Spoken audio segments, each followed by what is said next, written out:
विद्यार्थी मित्रांनो नमस्कार. मी प्राध्यापक बी आर तांबे, मराठा विद्याप्रसारक समाजाचे KTH महाविद्यालय या ठिकाणी अध्यापनाचे कार्य करत आहे.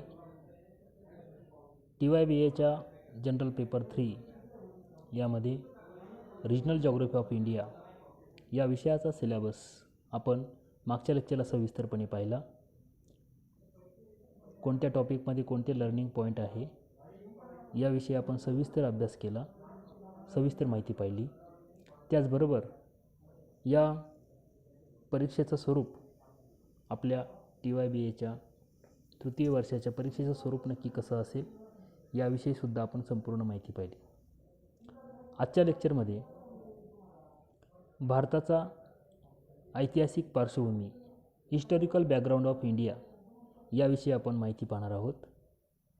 आपल्याला आज दिसणारा भारत हा किंवा भारताचा नकाशा हा नक्की कशा प्रकारे बदलत गेला आणि त्यामध्ये कोणकोणत्या शासकांनी राज्य केले, नकाशात झालेला बदल याविषयी सविस्तर माहिती आपण यामध्ये पाहणार आहोत. बघा, मानवाच्या निर्मितीपासून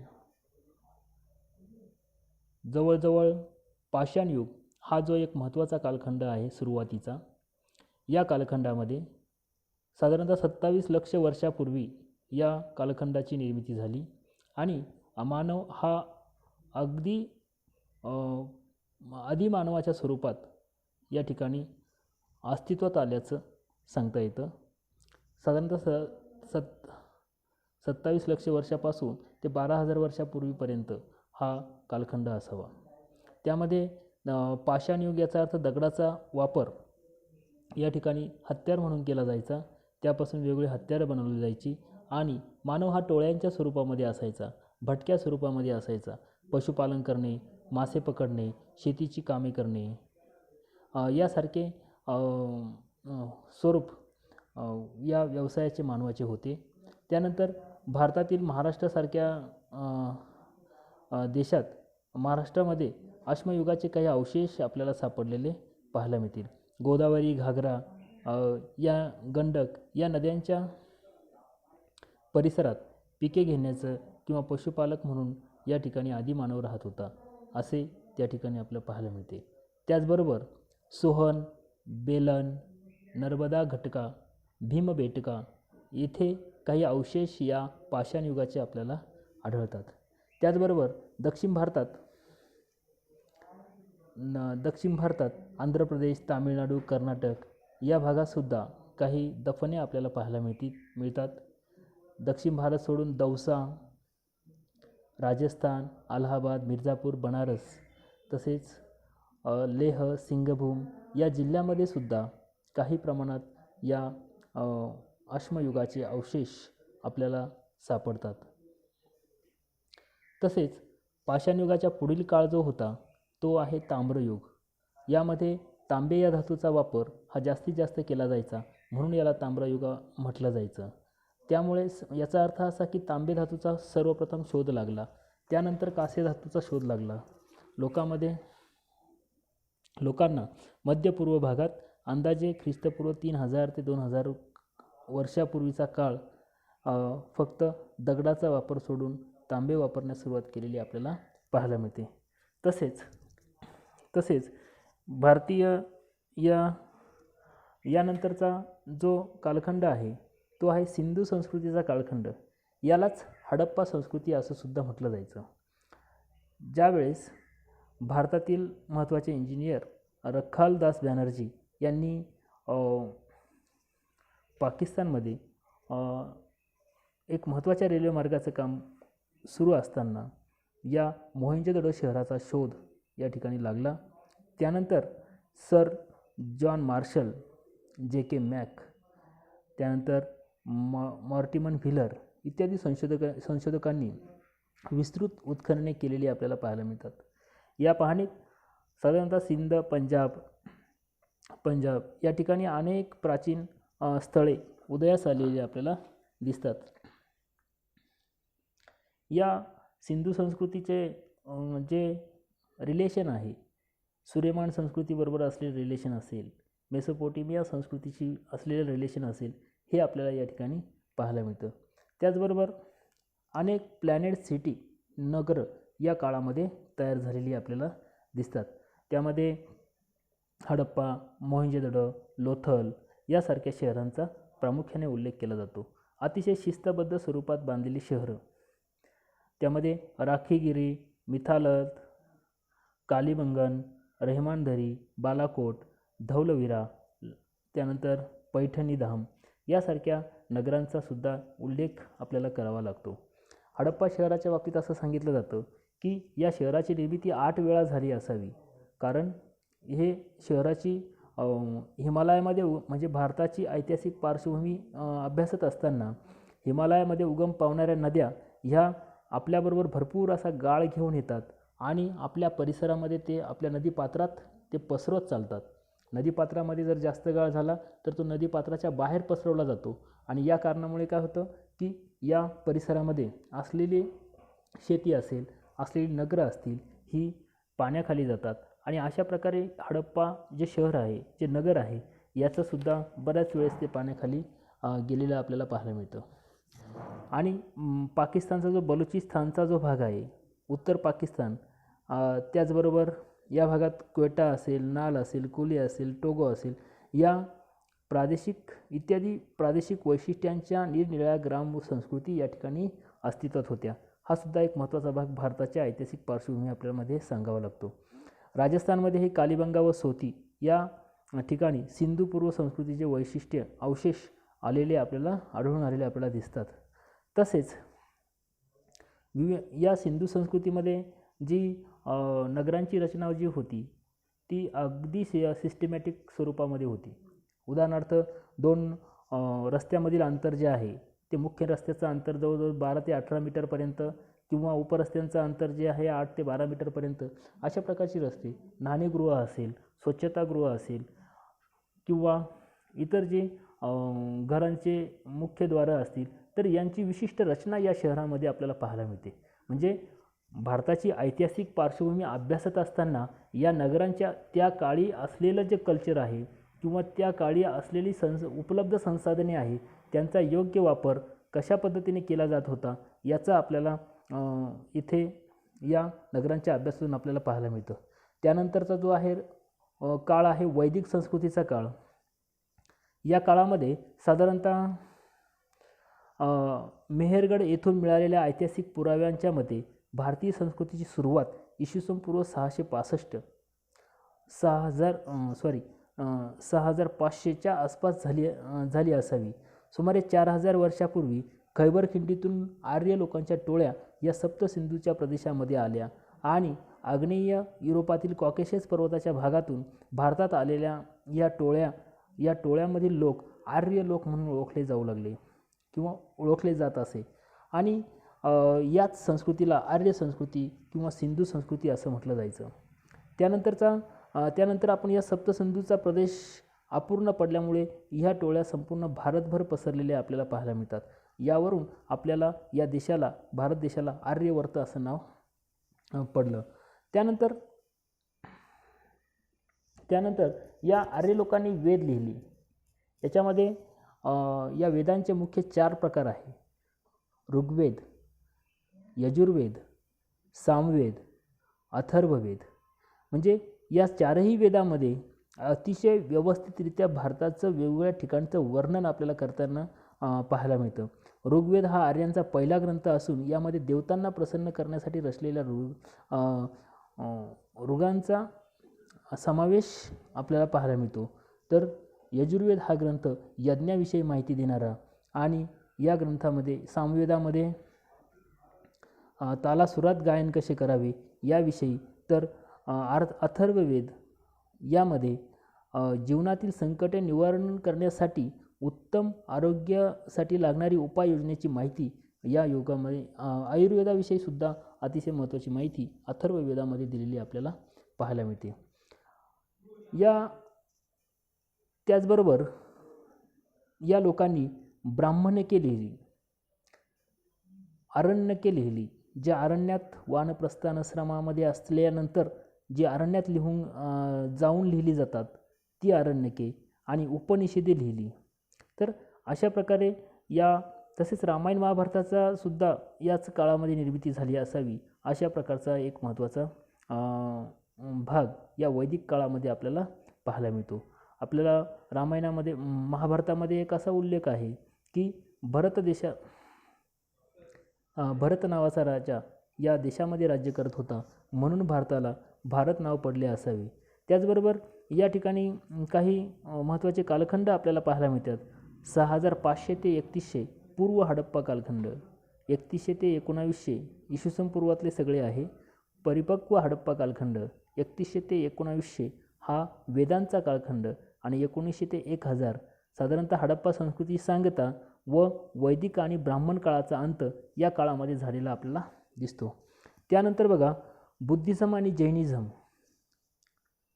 हा एक महत्त्वाचा कालखंड भारतामध्ये होऊन गेला.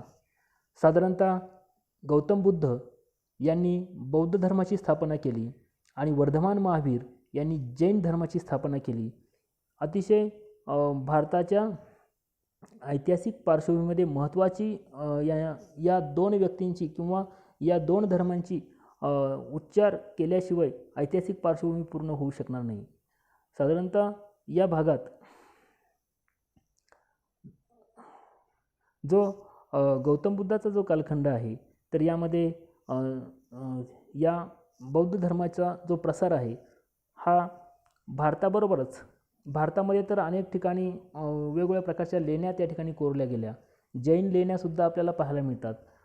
भारतातील नाशिकमधील पांडव लेणी ही याच कालखंडातील असावी.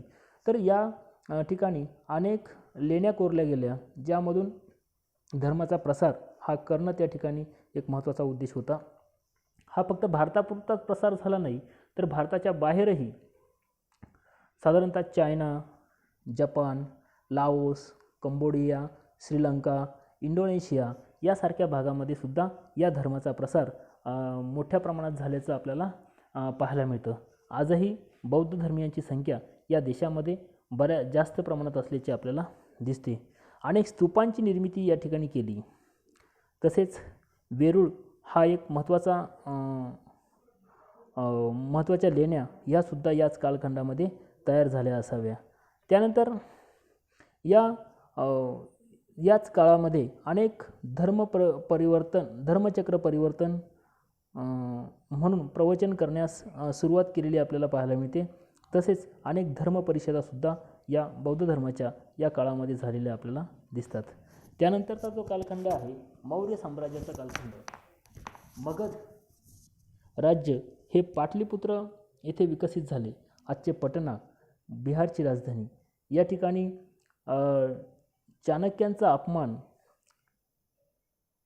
हा एक आर्य चाणक्य एक महत्त्वाचे प्राध्यापक त्या काळामध्ये होते आणि त्यांचा अपमान हा या दरबारामध्ये झाला आणि मौर्य कुळातील चंद्रगुप्त मौर्याला या चाणक्याने पुढं आणलं आणि नंदकुळाचा नाश केल्याशिवाय मी शेंडीला गाठ बांधणार नाही अशा प्रकारची प्रतिज्ञा ही त्यावेळेस चाणक्यांनी केली आणि तसे त्यांनी करून दाखवले. यामध्ये साधारणतः हा 322 वर्षापूर्वी इसवी सन पूर्व 322चा कालखंड आहे आणि या अशोकाच्या सम्राट अशोक हा सुद्धा पुढे आला आणि त्याच्या कालखंडामध्ये तोसली, उज्जैन, सुवर्णनगरी, तक्षशिला यासारख्या शहरांची निर्मिती या काळामध्ये झाली आणि चंद्रगुप्ताने सिकंदरचा शक्तिशाली शासक सेल्युकस निकेटरला पराभूत करून त्यानंतरच्या तहानुसार त्याची मुलगी हेलन हिच्याशी विवाह केला. तर त्यापूर्वीचा जो सिकंदर जो होता याने तर संपूर्ण जग मला जिंकवायचे आहे अशा प्रकारची भीष्म प्रतिज्ञा केली होती आणि तो भारतामध्ये येऊन भारताच्या अफगाणिस्तान सीमापासून भारतातल्या काही भागापर्यंत तो पोहोचला आणि परतीच्या प्रवासात तो बॉबिलेन येथे या ठिकाणी त्याचा मृत्यू झाला. आणि हा एक भारताच्या इतिहासातील एक महत्त्वाचा भाग किंवा ऐतिहासिक पार्श्वभूमी महत्त्वाची आपल्याला पाहायला मिळते. मॅगस्थेनिसचा राजदूत याने इंडिका नावाचा ग्रंथ लिहिला. मॅगस्थेनिस नावाचा एक राजदूत होता ग्रीक, त्याने इंडिका नावाचा ग्रंथ त्या ठिकाणी लिहिला आणि गांधार हे अफगाणिस्तानमधले इथून तर कावेरी नदीपर्यंतचा विस्तार हा त्यामध्ये सविस्तरपणे लिहिला गेलेला आपल्याला पाहायला मिळतो. त्यानंतरच्या काळात चंद्रगुप्त मौर्याचा जो मृत्यू झाला तो श्रावण बेळगाव या ठिकाणी तो मृत्यू झाला आणि मृत्यूच्या वेळेस त्यांनी जैन धर्म स्वीकारलेला होता. याच काळातला आपल्या नाशिकजवळील गिरणारे येथील तलाव हा याच काळामध्ये बांधलेला आपल्याला पाहायला मिळतो. सम्राट अशोक हा चंद्रगुप्त मौर्याचा नातू हा पराक्रमी, अतिशय शूर पराक्रमी होता. कलिंगा युद्धात झालेला नरसंहार त्याने स्वतः अनुभवला, पाहिला आणि जवळजवळ 4000पेक्षा जास्त स्तूप त्यांनी त्यांच्या काळामध्ये बांधली. तसेच दक्षिण आशियात धर्मप्रसार करण्याचं काम या चंद्रगुप्त मौर्यांनी सम्राट अशोकांनी केलेलं आपल्याला पाहायला मिळतं. तर हा सुद्धा एक महत्त्वाचा आणि आज सम्राट अशोकांच्या जे स्तूप होते तर त्याच्यामधले जो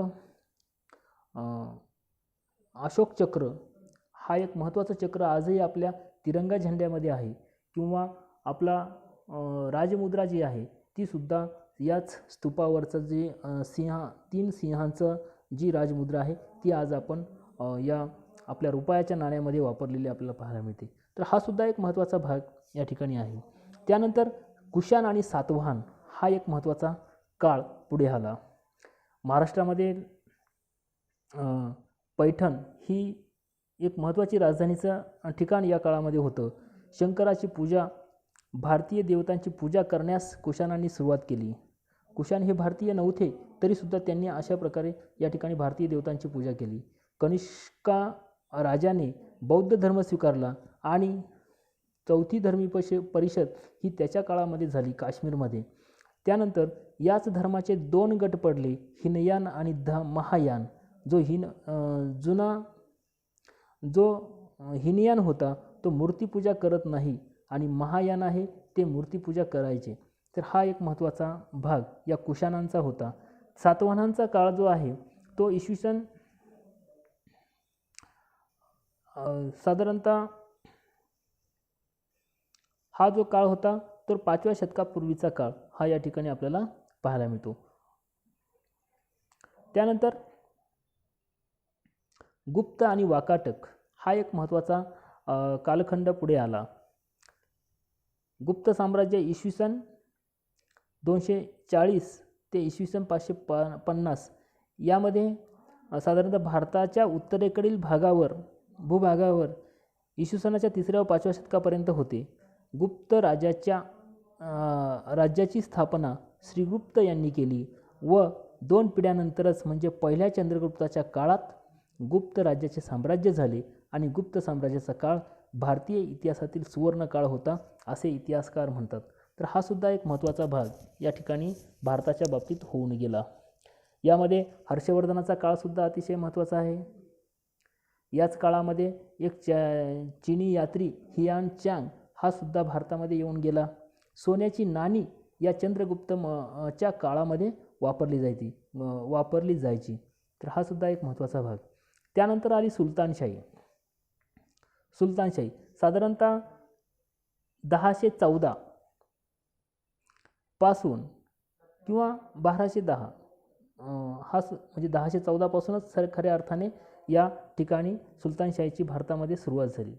त्यामध्ये कुतुबुद्दीन ऐबक, इल्तुतमिश यांची मुलगी रजिया सुलतान ही सुद्धा एक महत्त्वाची राणी किंवा राज्यकर्ती या भारतामध्ये होऊन गेली. त्यामध्ये गुलाम घराणे 1206 ते 1290, खिलजी घराणे 1290 ते 1320, तुघलक घराणे 1320 ते 1413 आणि सय्यद घराणे 1414 ते 1451 आणि शेवटचे लोधी घराणे 1451 ते 1526 जे पानिपतच्या युद्धामध्ये या ठिकाणी सुलतानशाहीचा अस्त झाला. ही सुलतानशाही भारतामध्ये होऊन गेली. तुघलक हा एक महत्त्वाचा राजा त्या काळामध्ये होता, परंतु हा एक वेगळ्या विचाराचा राजा. सोने, चांदी, तांबे यांची नाणी त्याने एक समान करून टाकली. सर्वांना सारखंच मूल्य त्यांनी केलं आणि याच काळामध्ये त्याला सुद्धा जग जिंकायचं होतं आणि म्हणून त्याने 1,00,000पेक्षा जास्त सैन्य हे चीनवर आक्रमणासाठी पाठवलं. परंतु ऐन थंडीच्या काळामध्ये याच्यातलं बरंचसं सैन्य गारठून मेलं आणि मरून जाण्यापेक्षा काही सैन्य त्या ठिकाणी पळून गेलं. अशा प्रकारची एक या तुघलकने एक राज्य करण्याचा प्रयत्न या ठिकाणी केलेला आपल्याला दिसतो. साधारणतः याच काळात पृथ्वीराज चव्हाण हे एक भारतातील महत्त्वाचे राजे या काळामध्ये होऊन गेले आणि मोहम्मद घौरी यांच्याबरोबर जवळजवळ पृथ्वीराज चव्हाण यांचे 17 वेळा युद्ध झाले आणि 17 वेळा हार या मोहम्मद घौरीला मिळाली. परंतु 1192 मध्ये 1,20,000 सैन्य घेऊन मोहम्मद घौरी आला आणि पुढे पृथ्वीराज चव्हाण यांना अंतर्गत बंडाळीमुळे त्या ठिकाणी हार पत्करावं लागली. त्यांना कैद म्हणून केलं, पृथ्वीराज चव्हाणांना कैद केलं आणि अशाच कैदेत असताना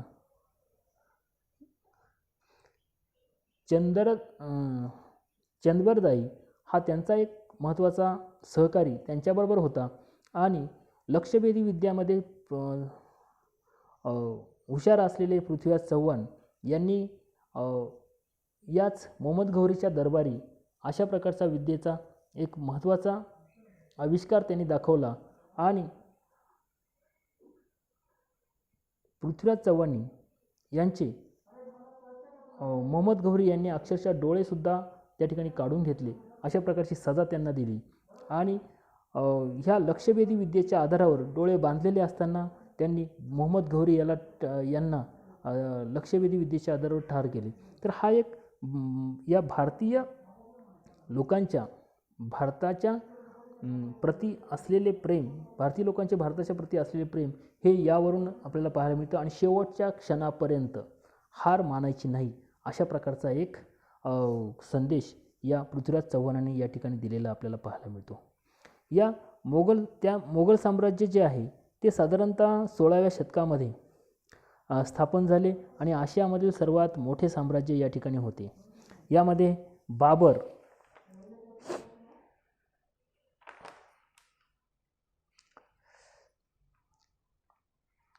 हुमायूं, अकबर, जहांगीर, शहाजहान, औरंगजेब यासारख्या महत्त्वाच्या मोगलांनी या ठिकाणी एक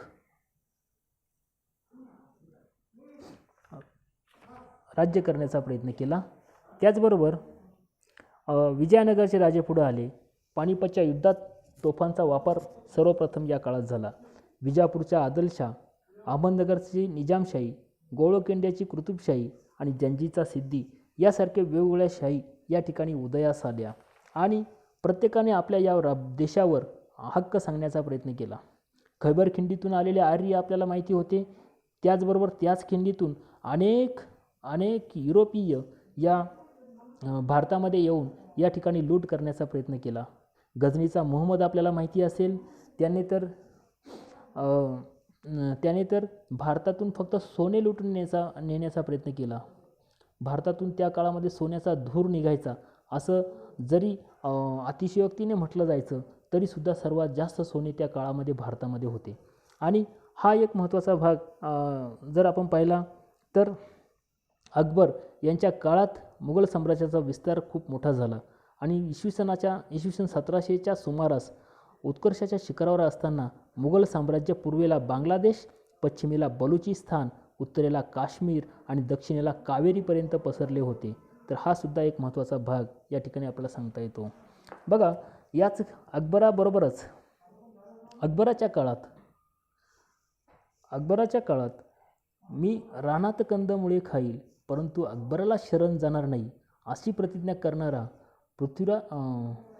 महाराणा प्रताप हाही सुद्धा भारतातीलच आणि शेवटच्या क्षणापर्यंत त्याने हार मानली नाही. तर अशा प्रकारचे राजे हे भारतामध्ये होऊन गेले. त्याचबरोबर औरंगजेबाच्या कार्यकालाच्या समकालीन शहाजीराजे, शिवाजी महाराज आणि संभाजी महाराज या तीनही पिढ्या या औरंगजेबाने आपल्या पाहिल्या आणि त्या त्यांच्याशी या औरंगजेबाशी खंबीरपणे झुंज देण्याचं काम या तीनही पिढ्यांनी आपल्याला केलेलं पाहायला मिळतं. आणि याच काळात दिल्लीचेही तख्त राखतो महाराष्ट्र माझा, अशा प्रकारे महाराष्ट्रातून शिवाजी महाराज आग्रा भेटीला काय जातात आणि त्या ठिकाणाहून पुन्हा वापस या सिंहाच्या जबड्यातून काय येतात, अशा प्रकारचा इतिहास हा महाराष्ट्राचा आहे. आणि अशाच प्रकारचा इतिहास हा भारताचा आहे. आणि ही ऐतिहासिक पार्श्वभूमी जर लक्षात घेतली तर भारताला विविध चांगल्या अशा संस्कृती आहे, चांगले असे राजांची परंपरा भारतामध्ये आहे. राजस्थानमध्ये तर आपण पाहतो की अनेक राजे, प्रत्येक राज्यात, प्रत्येक स्टेटमध्ये, प्रत्येक डिस्ट्रिक्टमध्ये एक वेगळा राजा, अशा प्रकारची एक या ठिकाणी राजस्थानमध्ये आपल्याला पाहायला मिळते. म्हणजे राजे रजोड्यांचा राजस्थान असं सुद्धा या राजस्थानचं नाव आपल्याला पाहायला मिळतं. त्यानंतर औरंगजेब 1707 ज्यावेळेस त्याचा मृत्यू होतो, त्यानंतर मुघल साम्राज्याच्या अस्ताला सुरुवात होते. 1858 ब्रिटिशांनी मुघल साम्राज्य खालसा केले आणि हिंदुस्थानवर एक छत्री अंमल केला. याच मुघलांच्या काळामध्ये लाल किल्लासारखा किल्ला असेल किंवा ताजमहालासारखा वास्तू असेल, या अशा वास्तूंची निर्मिती ही या काळामध्ये झाली. त्यानंतर भारतामध्ये 1818 मराठ्यांचा पाडवा झाला. त्यापूर्वी 1757 प्लासीची लढाई झाली. 1765 बक्सरचे युद्ध झाले आणि 1818 मराठ्यांचा पाडवा झाला आणि इंग्रजांचा एक छत्री अंमल, बरीचशी सत्ता या 1818 इंग्रजांनी काबीज केली. परंतु खऱ्या अर्थाने 1857 ईस्ट इंडिया कंपनीकडून ब्रिटिशच्या राणीच्या हातात भारताची सत्ता गेली.